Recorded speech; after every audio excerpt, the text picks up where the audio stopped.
ഈ ലോകം അനശ്വരമായ പരലോകത്തിലേക്കുള്ള കൃഷിസ്ഥലമാണ്. ഈ ലോകമാകുന്ന കൃഷിസ്ഥലത്ത് സൽക്കർമ്മമാകുന്ന വിത്ത് വിതച്ച് അനശ്വരമായ ഫലം നാളെ പരലോകത്തിൽ കൊയ്യേണ്ടതുണ്ട്. ഈ ലോകത്തിലെ സുഖാസ്വദനങ്ങൾ കെട്ടിപ്പിടിച്ച് അതിന്റെ പിന്നാലെ പോകുന്നവർ അവസാനം ദുഃഖിക്കേണ്ടി വരും. എന്റെ ആയുസ്സിനെ നീട്ടിത്തരണമെന്നും ദുനിയാവിലേക്ക് തന്നെ മടക്കണമെന്നും അവർ താണുകേണപേക്ഷിക്കുകയും എന്റെ നാശം, എന്റെ നാശം, ഞാൻ മണ്ണായിരുന്നുവെങ്കിൽ എത്ര നന്നായിരുന്നു എന്നും അവർ പരിതപിക്കും. يوم ينظر المرء ما قدمت يداه. പക്ഷേ അതെല്ലാം ഒരു പാഴ്വാക്ക് മാത്രമാണെന്ന് വിശുദ്ധ ഖുർആൻ നമ്മോട് ഓർമ്മിപ്പിക്കുന്നു. ഈച്ചയുടെ ചിറകിന്റെ വില പോലും അള്ളാഹു ദുനിയാവിന് നൽകിയിട്ടില്ല. മാത്രമല്ല, ദുനിയാവ് ചത്ത ശവമാണെന്നും അതിനെ തേടുന്നവർ നായയെപ്പോലെയാണെന്നും പ്രവാചകൻ ഉപദേശിച്ചു. നായകൾക്കിഷ്ടം ശവങ്ങളെ മാത്രമാണല്ലോ. അപ്പോൾ ദുനിയാവിനെ മാത്രം തേടുന്നത് എത്രമാത്രം നീചമായ പ്രവൃത്തിയാണ്. ഈ ദുനിയാവിന്റെ നിസ്സാരതയും വഞ്ചനയും ഒരു മഹാൻ പറഞ്ഞ സംഭവത്തിലൂടെ നമുക്ക് മനസ്സിലാക്കാം. അതായത്, വലിയ വനം, കൂരിരുട്ട്, ഒരു പ്രകാശത്തിന്റെ കണിക പോലുമില്ല. ഒരു മനുഷ്യന്റെ കാലുപോലും ഇതുവരെ ആ കാട്ടിൽ സ്പർശിച്ചിട്ടില്ല. ആകെ ഭീകരമുഖം. ഒന്ന് സമാധാനിപ്പിക്കാനോ ആശ്വസിപ്പിക്കാനോ വിളിച്ചാൽ കേൾക്കാനോ ആരുമില്ല. ഈ സമയം യാത്ര ചെയ്ത് ക്ഷീണിച്ച് അവശനായി വന്ന ഒരു മനുഷ്യൻ നിർഭാഗ്യവശാൽ ആ കാട്ടിൽ അകപ്പെട്ടുപോയി.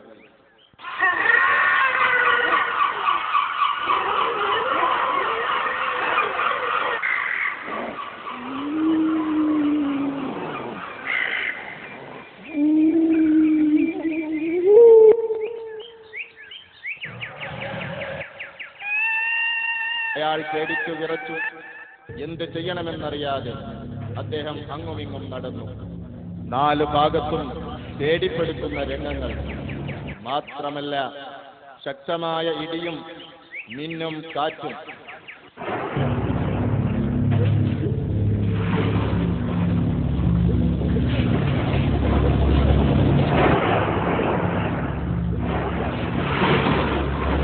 സമീപ പ്രദേശത്തുള്ള കുണ്ടുകളും കുഴികളും നിറയുകയാണ്.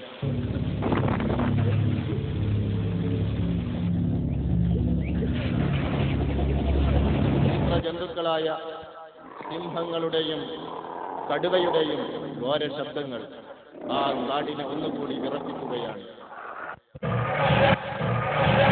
കടുവകളെയും സിംഹങ്ങളെയും പേടിച്ചുകൊണ്ട് മറ്റു മൃഗങ്ങൾ ഓടുകയാണ്. എന്ത് ചെയ്യണമെന്നറിയാതെ അദ്ദേഹം മെല്ലെ ഓടാൻ തുടങ്ങി. ശ്വാസം അടക്കി പിടിച്ചുകൊണ്ടുള്ള ഓട്ടത്തിന്റെ ശക്തി കൂടി. തിരിഞ്ഞു നോക്കുമ്പോൾ തന്റെ പിന്നിൽ ഒരു വലിയ സിംഹം. ദാഹിച്ച് വലഞ്ഞ ആ മനുഷ്യന്റെ ഓട്ടത്തിന്റെ ശക്തി ഒന്നുകൂടി കൂട്ടി.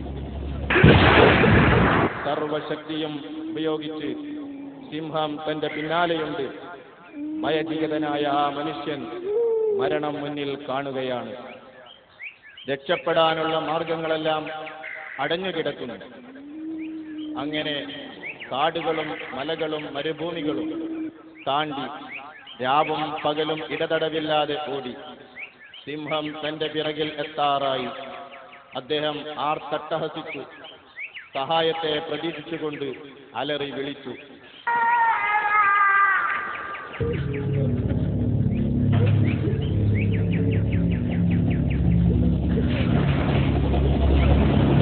പെട്ടെന്ന് അദ്ദേഹം ഒരു പൊട്ടക്കിണർ കണ്ടു. പക്ഷേ ആ കിണറിന്റെ അവസ്ഥ വളരെ ഭീകരമാണെന്നുള്ള കാര്യം അവൻ അറിയില്ലായിരുന്നു. ഭീകരനായൊരു പാമ്പ് അതിൽ ജീവിക്കുന്നുണ്ടായിരുന്നു.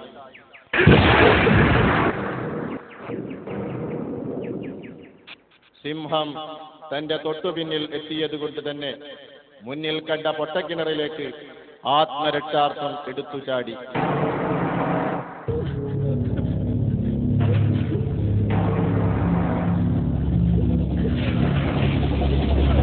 ഭാഗ്യവശാൽ കിണറിൽ നിന്ന് തന്നെ വളർന്നു വന്ന മരത്തിന്റെ കൊമ്പിലാണ് ചെന്ന് വീണത്.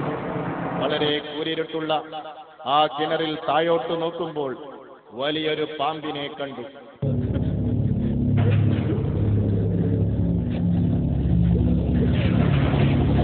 പേടിച്ച് വിറച്ച് ഒന്നുകൂടി സൂക്ഷിച്ചു നോക്കുമ്പോൾ താൻ നിൽക്കുന്ന മരം രണ്ടെലികൾ കാർന്നു തിന്നാൻ മത്സരിക്കുകയാണ്.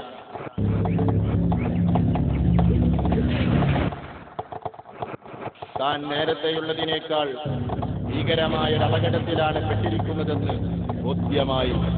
എന്തു ചെയ്യും? എന്താണൊരു രക്ഷാമാർഗം? പലതും ആലോചിച്ചു.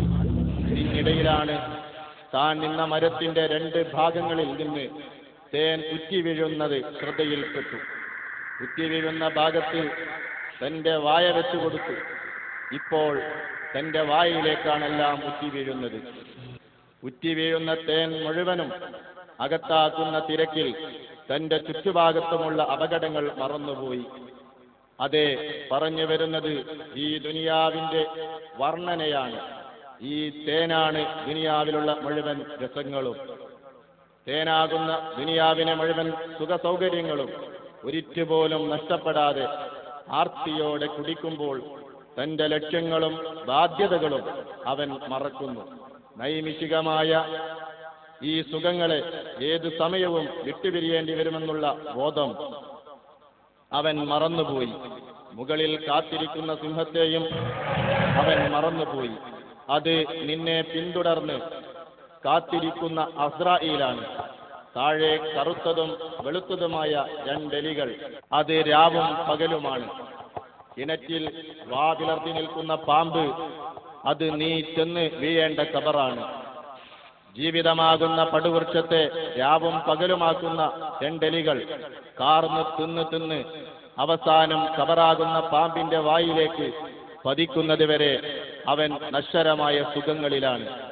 എത്രമാത്രം ചിന്താർഹമാണ് ഈ ഉദാഹരണം! അതെ, നിന്റെ മരണം എങ്ങനെയാണ്, എപ്പോഴാണെന്ന് പറയാൻ സാധ്യമല്ല. അത് നിന്നെ പിന്തുടർന്നുകൊണ്ടിരിക്കുകയാണ്.